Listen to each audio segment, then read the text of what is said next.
Hello traders, welcome to today's video. It is Thursday, the 1st of February 2024. As you can tell already, my brain still is like a big squidgy mess. Not feeling too great right now. Can't really think properly. For some reason, I'm not going to blame it on COVID, but since getting COVID, like every time I get the slightest little cold, I just have like the worst brain fog and can't like think at all. And it's really, really annoying because I don't feel that ill. It just brain doesn't work. It's like it must just be swollen up and like crazy. But anyway, we'll get back into it. So yeah, first monthly candle close of the year yesterday. Okay, so quite an well, is it important? Probably not. We had FOMC yesterday. There was a ton of news data yesterday. There's more news data today, later on today, so something to be aware of. However, yeah, the candle close being this like long-legged doji, being pretty typical of the month we've had. We had like October, November, December pretty much just being easy mode. So we had 3 months of just like all in, let's go for it, bull run, done. And since the start of the year, because it was then ETF and now it's the like, oh, will Fed cut, won't Fed cut, all of this sort of stuff coming in. Easy mode's like turned off for a while, and I would like to see that like continue for another couple of months. So yeah, very, very characteristic of the month as a whole as a candle close, and just about closing above our yearly open there. So a level to be aware of course, as always, is the yearly level, the yearly open. We had found that resistance at the previous yearly level, obviously taking out those 2022 year highs, coming into that golden pocket, and then finding support at what was our macro point of control.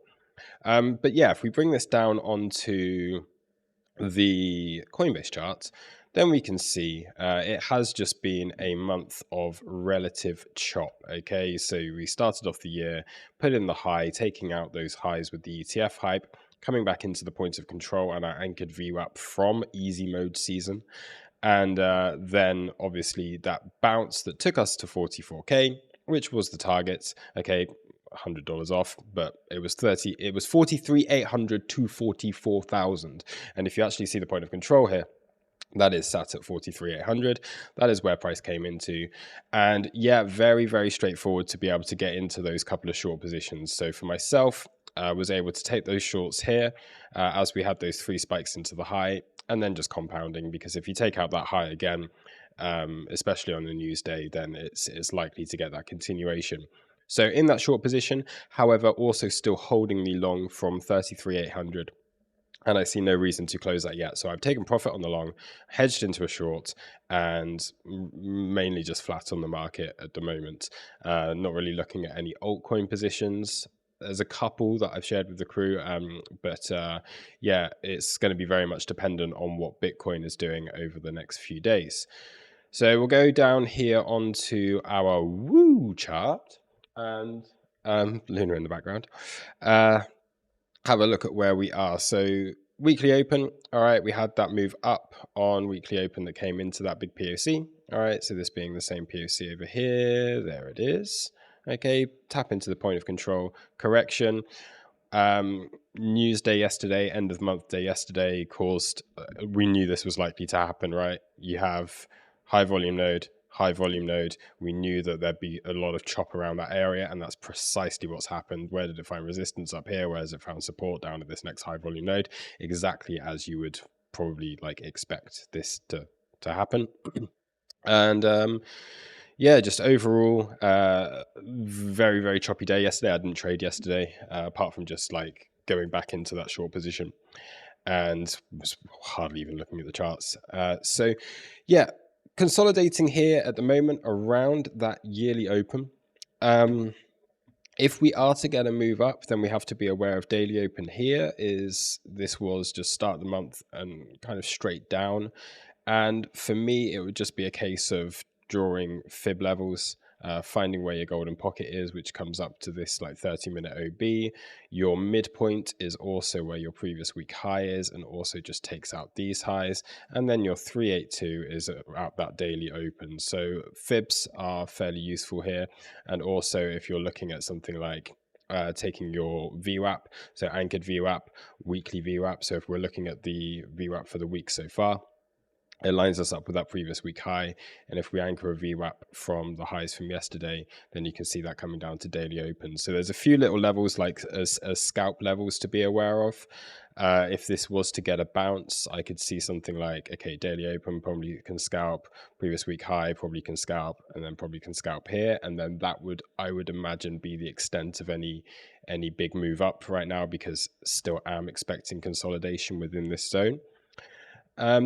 And it could really be like any one of those, like, let me get rid of this, any one of those levels that creates a reversal. So maybe we just tap into daily open and come back down. Maybe you tap, tap, tap, any one of those type of things. But overall, yeah, I'm expecting a move up for the next few hours, and then would look for that move back down and just continue choppiness. If this is to get a bigger move down, let's say we reject a daily open, which would be the weakest of the three options, because you can expect like a few little rises up, then that brings us down to these lower targets to fill in this gap over here. But overall, levels are a bit all over the place. There's nothing with like significant confluence right now, because we are just like in the middle. And actually something else to note, just go back over onto this chart. We closed the month like exactly at the midpoint of the range that we're in, like exactly at that midpoint.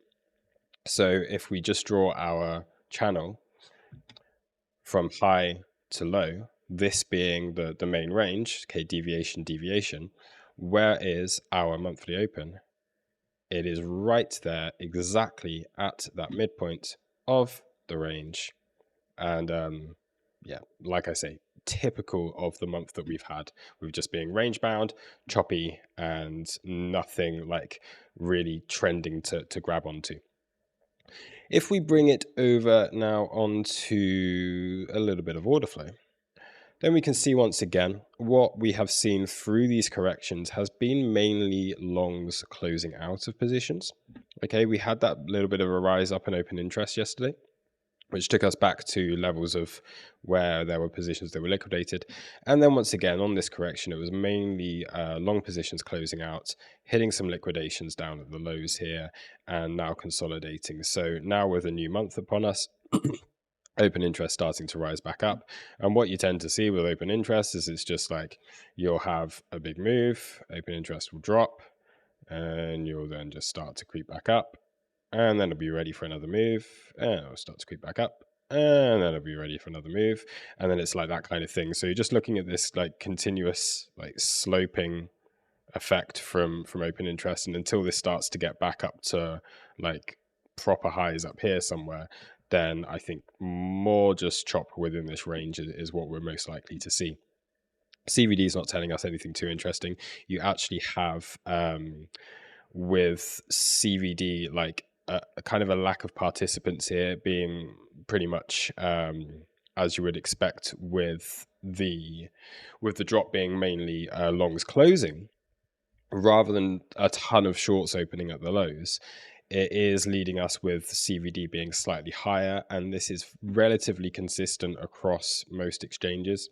If we go on and have a look over here, we can see that CVD on perps is a little bit lower on this. But if you look on, I believe, Binance and Bybit, then we see that CVD has not made a lower low, even though price has.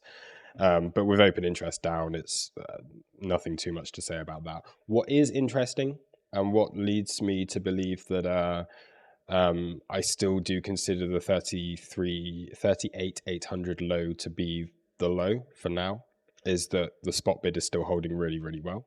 All right, so spot holding above, so again, CVD holding above where it was a couple of days ago. Price is making lower lows, but that is all perps driven.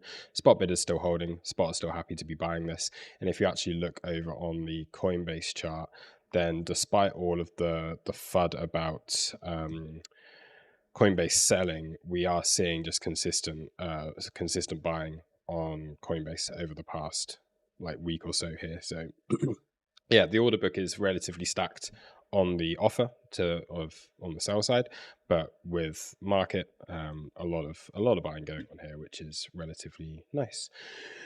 If this was to, I mean, so saying this as like, I do believe that there's a strong possibility that that's our low.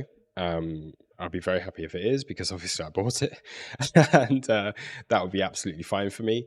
But I actually think the scenario I personally would prefer would be the slow bleed. All right. I would much prefer that. I think from a time perspective, it just like gives us more opportunities. So if we can have a slow bleed now, like we had 3 months of really good fun, and it was really, really, really, really easy. But it was a little bit exhausting, to be honest, as well, wasn't it? So having taken off like the majority of my money off of the table when we came up towards these highs, and only just having like one opportunity to get back in, it would be a little bit frustrating, because if this suddenly starts to go up again, then you've essentially got to be chasing the market a little bit. Because for myself, out of a lot of spot positions, being back into USDT, having a lot of that and not seeing like big chances of stuff. Like if you're looking at a lot of the altcoins, a lot of these have just done like this and they're at new highs. So I would like to see a bigger correction, which would be a slow bleed on Bitcoin, and then like those 60 to 70% corrections on a lot of the altcoins would be the preferable scenario for myself.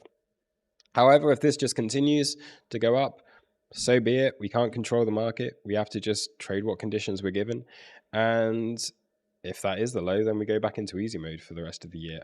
I think that's unlikely. I do think Q1, the remainder of Q1 will be neutral to bearish.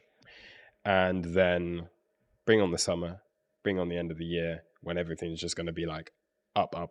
And then you're going to get all of the crazy FOMO coming on later on in the year. That's just a bias. Right. That's enough of this video.